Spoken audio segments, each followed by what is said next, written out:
Guys, we have Vitaliy here, and he's going to show us his town car. He's got a YouTube channel, and I'm going to put the link to his YouTube channel in the comment section of this video and in the description. I want him to tell you a little bit about his 2006 Lincoln Town Car.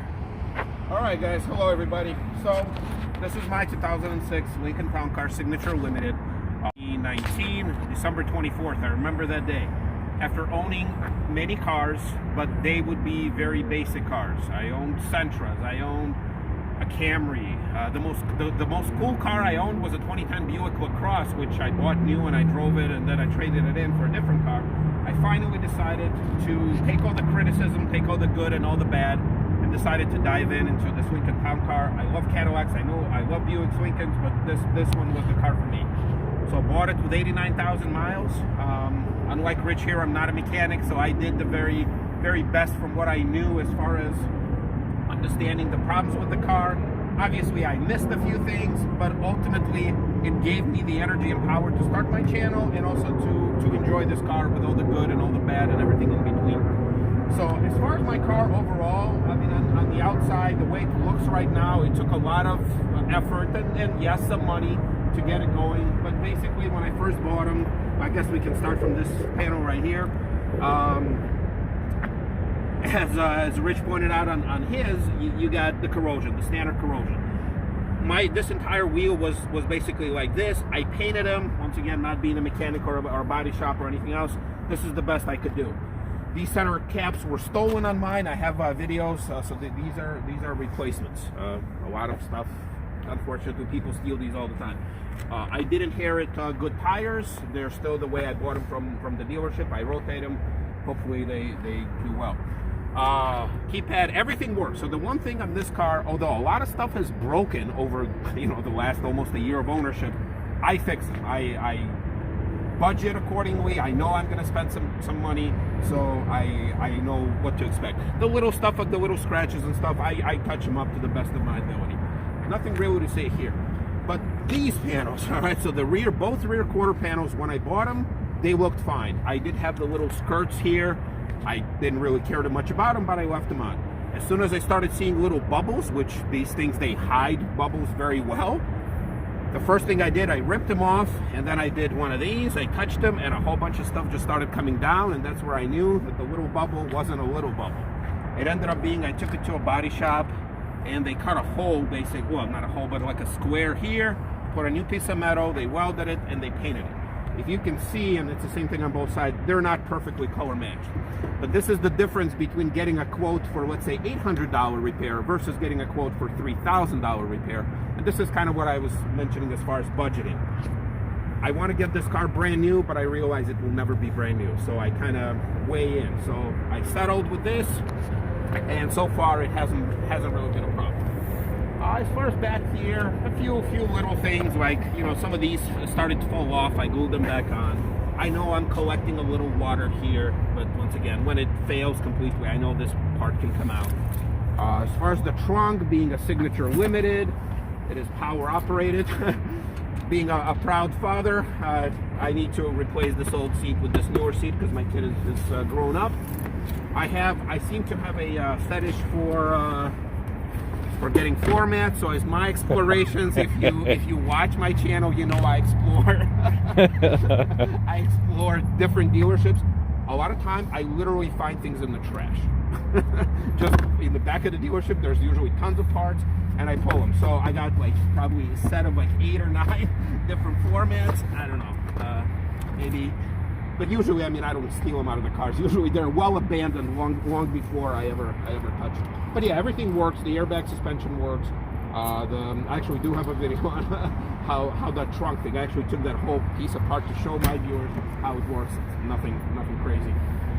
On this side, same thing. Two-tone color.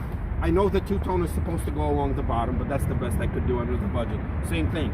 The whole or square portion got cut out. New piece of metal, welded. So far hasn't, although I got a bunch of crap that probably needs to go through a car wash at some point. Yeah, nothing really here. Yeah, once again, new center caps. Headlights. Replaced headlights. They started to fog up. When I bought the car, they were fine. They were factory. After owning it for about 6 months, I realized they started to fog up. I did pretty much similar thing to what you did, but I like the factory look, so I didn't want to black them out or anything. So again, bought them aftermarket, Amazon. I did them myself. I'm kind of proud, I'm not mechanically inclined. So yeah, they've been fine. Haven't been really anything special here. Let's see, but otherwise, this point, I have no idea what happened here. This piece, so I bought it like this. I always find it weird. It was probably painted, and it's just really crappy.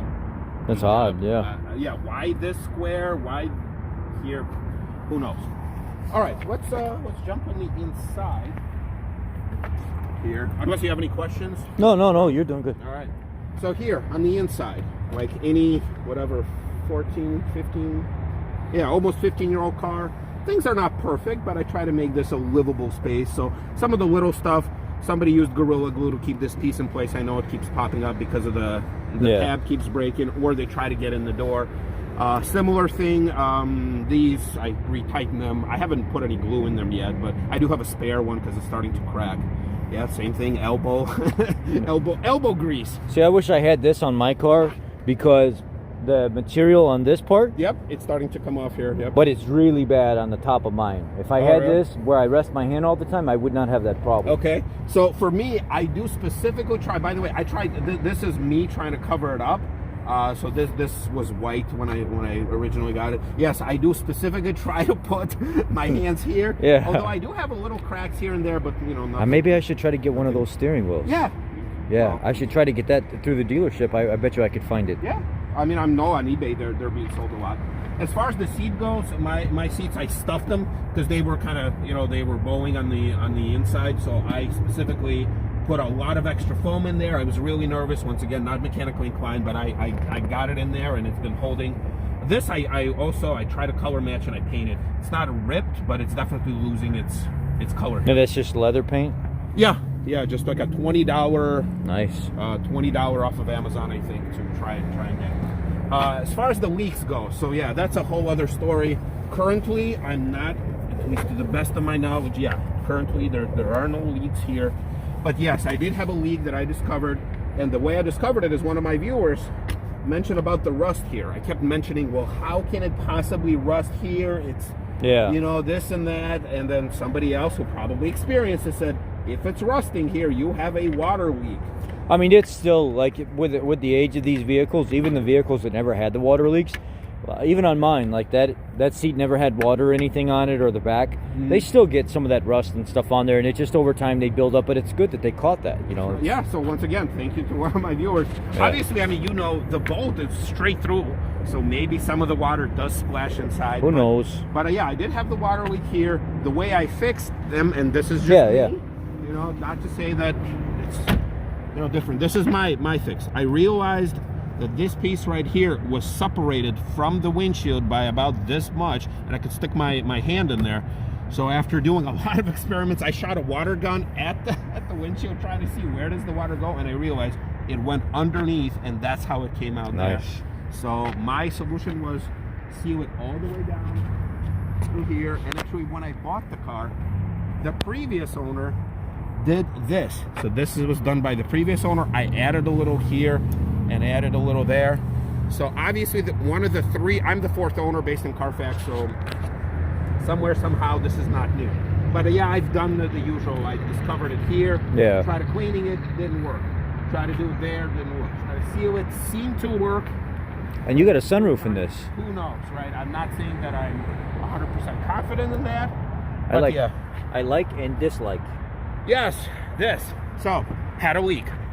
yes, had a leak. This is one of my earlier experiences here. I realized it just started dripping. So I did a lot of different, I have a lot of different videos. Some of them are really dumb. I tried sealing it with Flex Seal. I tried cutting around it. It ultimately ended up being, my mechanic, he replaced this gasket for me. I bought it myself, he just put it on. And then I myself later learned to readjust it where it kind of up, because before it used to go down. So yeah, so that was one of my earlier leaks. This is one of the later leaks. So both are currently addressed. As far as the interior, yeah, it's nothing really. I mean, I do love the heated seats on the Signature Limited. Use it all the time. Thankfully, it worked. It still works. That would be something I wish I had, but I don't. You can probably wire a heating pad underneath. There might even be a connector back here or something like that where I could change the door panel over to something like you guys. So you can try doing that. I had trying to think. Oh, the whole saga with the door sagging. Yes, this is a whole. This caused a lot of pain and suffering for me. When I bought it, it was okay. As I used it, it became worse and worse and worse and worse. Ultimately, my mechanic did kind of fail on trying to have it readjusted. So what I ended up doing, I replaced the hinges, and that's what my mechanic did. But through the process, this damage here happened because, once again, when a bunch of inexperienced people, myself included, try to fix quote-unquote stuff, usually end up doing it. So I fixed that, took it to a body shop. Within a couple hours, you know, they realigned it, they readjusted. They didn't charge an arm and a leg for it, so yeah. So that door is sagging just a little bit. I'm never touching that. I'm not going to try to fix it myself. I'm not going to try and pay anyone to do it. I barely ever opened that door. So, yeah, no problem. As far as trying to keep these things clean, yeah, I mean, I try. I know of them. I know of the water channels. It's not the cleanest thing in the world, but it's not the dirtiest. Yeah, the back seat, I need to install that new, more upgraded child seat. Obviously, the safety of my kid is a little bit lots of room. So when I removed the old car seat, obviously that happened because I put towels on it, but thankfully it didn't rip anything. But, yeah, what happened? I don't see anything. What? What, the little indent you don't see? On the leather. So that's and then, you want it to stay nice and plush. I want it to stay nice and plush, but once again, I will tighten those belts as much as I can to ensure that my kid doesn't fall out. I mean, I can get another town car. Right. Another kid is a little more difficult. What am I trying to show you here? Yeah, okay, we got the two-tone, once again, same type of interior. At some point, there was probably a water leak here, too, because these are rusted. Oh, and I had a saga where I tried, this is when I first got the car, I tried to remove the seats. The first thing that happened, as soon as I touched the bolt, snapped. I touched another bolt, snapped, but I did that on the driver's side. So I went to a body shop on my way to work in the morning, trying to literally hold on to the steering wheel so the seat doesn't recline in the back. So they put new screws and all. So now if I ever do need to take out the seat myself, because they use the heat gun and everything for treatment, it was a pain. Once again, taught me a good lesson where if you're not mechanically inclined or you don't have the knowledge or equipment, I'm gonna pop the hood. Yeah, I probably shouldn't be touching anything. Underneath the hood, once again, you probably know about this a lot more than I do. The only thing I did was I installed a remote start. I think that's probably what that is. Pretty easy. If I had to guess, I took it to Best Buy. It's again a couple $100, and they did it. I don't have a garage. I live in a condo, so it's a. I think I might do the same thing to mine. That's my next project. One of my next ones. Very basic, very cheap. CompuStar, like this was I think $150, and they take on probably another $150 for installation. Yeah, so underneath here, the only thing that I, from an owner's perspective, can tell you, I replaced this tube. It cracked on me. I don't remember. I know it's like to exhaust, to something has to do with the exhaust system. So I replaced that. So this here is the evap. This is your. So it goes down and it goes back to So this here is your evap sensor. Right. EVMV. Yeah, this is the evap sensor. Engine vapor management valve. Okay. All right. So once again, like I told you, you know more about it than I do. So I realized at some point it was cracked on mine. So I need to check mine. This is an aftermarket one that it's plastic. Hopefully it'll last a while. Other than that, I literally just changed the oil. I did change out a transmission fluid because I had no idea how old mine was. Although it looked okay, but I just wanted to start fresh. The air filter is fine. The coolant, I added a little coolant when I first bought the car. I did inherit it with a relatively new battery. I think I have the same battery, and mine is from 18 as well. maybe our owners knew each other in the past life, right? I think mine is the same. As far as I know, the alternator is like you mentioned in your segment where you had an issue with the alternator. I want to say that this alternator is relatively new on It mine. looks newer, yeah. Simply, just by the looks. As far as everything else, the only issue that I literally had yesterday, I had a check engine light go on.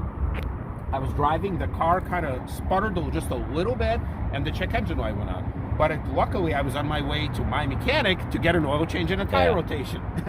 So he checked it out.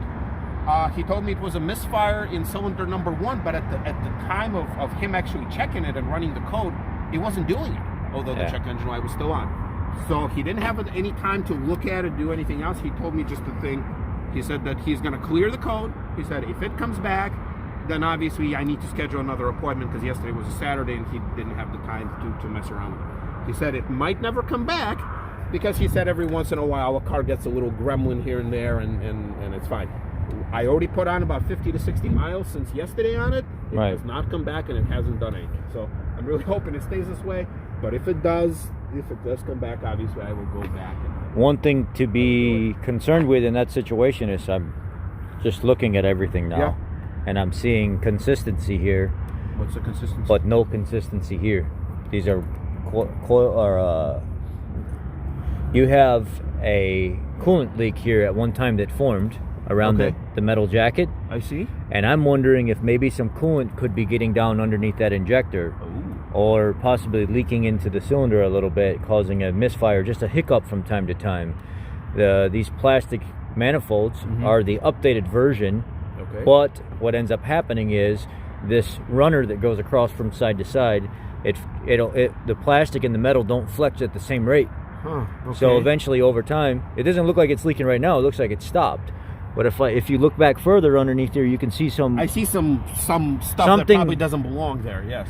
So that's what that is. That's that manifold at one point in time was leaking, and maybe it has stopped. Maybe it comes and goes a little bit. If you're having to put coolant in it and you don't see it leaking anywhere else, that is a major problem on these town cars, the Interceptors, the Mustangs. So here's a dumb question: is this cylinder number 1? Yes. Okay. Well then, all right. Well, I'll keep an eye on it. Ford does it to where if you're standing at the engine and you're on the left, the front cylinder on the left is number 1. Okay. Good but there were certain years where other manufacturers that have it on the right. So it's one of those things now where I'm like, I wonder if that could be part of the problem. I wonder if that maybe some coolant or something could be getting in that cylinder, and that. Well, like I said, it looks pretty dry now, but would it leak even if the car's off?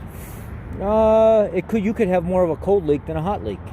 So as everything's like kind of coming back down and going back, like the levels and stuff are dropping in the reservoir and the radiator, some people develop leaks when it's more cold than it is warm because everything expands. So. All right. Well, I'm not. Honestly, if my look at this thing, if it has a problem, I'll fix it. Sure. I'll take it to a mechanic. That is a brand new alternator. Anyone who knows about this stuff more than I do.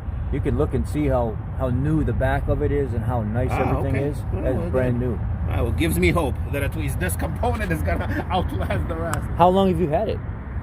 The car? Yeah. Since December 24th of 2019. This is nice, man. A little under a year as of recording of this video. Yeah, so I guess to wrap it up, I try to keep this area clean. I kind of learned this place here. Even though it is sealed now against the windshield, I can still lift it. It's flexible enough where it's not going to rip. Right. But yeah, I try to keep, as you can see, it's as clean as I can possibly get it.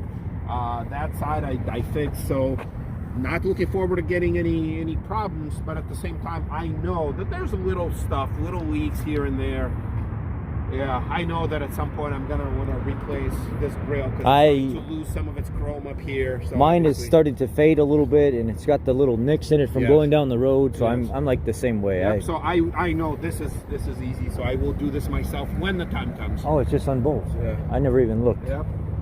Other little stuff like I know when I close it, this sticks out a little, but I can do it. But overall, looking at this car, I realize that right here, this gap shouldn't be this wide. I know that because on here it's not very wide. Can you pop it real quick? Yeah. So I know it suffered its fair share of issues, being it from the previous owners or being it from possibly an accident, although, oh, okay, I didn't know that did that. Maybe just these two a little bit. That one doesn't want to spin too much. I don't want to. No, it's... Nah. No. Once again, on Carfax, when I got it, there was no accidents. But that's not to say that that is the whole story. Probably because of this, every once in a while, if I lock the car using the remote or using the lock button, the alarm will go off. I have a feeling it's because of this. Well, I learned to go around it and just push the little tabs in by the lock. Basically, locking it without triggering the alarm. Right. So I do that. Yeah, lucky enough to inherit one with this. Because if there hasn't broken off, I will be buying another one. I cannot do that. This is my... It has to be there. It has to be there. If it was nice out, it wasn't so dirty, I would probably kiss it. But I want to get weird. Yeah. Yeah. So this is my car. I can tell you this much, for anyone who's watching, these are not a perfect automobile. There's a lot of weird stuff that can happen with it. Yeah. But I can tell you this is unlike any other car that goes on the road. There's millions of Civics, Corollas, Camrys, and everything, RAV4s, and everything in between. For somebody who buys a car like this, if you expect, oh, I'm just going to buy it, these are Panthers, blah, blah, blah, they're going to last me 1,000,000 miles without maintenance, that's bull. Talking to a mechanic, I know you agree with me. Yeah, so sure. This is for somebody who likes, a hobby almost as much as they love the car itself or what it can deliver. But with a little love and tender love and care and a little bit of money too, it'll give you a lot of joy and pleasure. Yeah. So I highly recommend them for those who actually love these cars. Anyone who grew up and driving their CRVs and then they go to this, they're going to be miserable. Yeah. I mean, I get in these cars and I'm like, oh, this is nice. Yeah. This is really nice. They drive nice. They feel nice on the road. It's just a completely different breed. So yeah. So there you go. There's my car. There's be plenty more where that came from. I'm super glad I met Rich and he reached out to me and he obviously has his own. If you want to make a little, there you go. So yeah, guys, that's all I got. Thank you. I appreciate it. Thank you. Thanks, guys.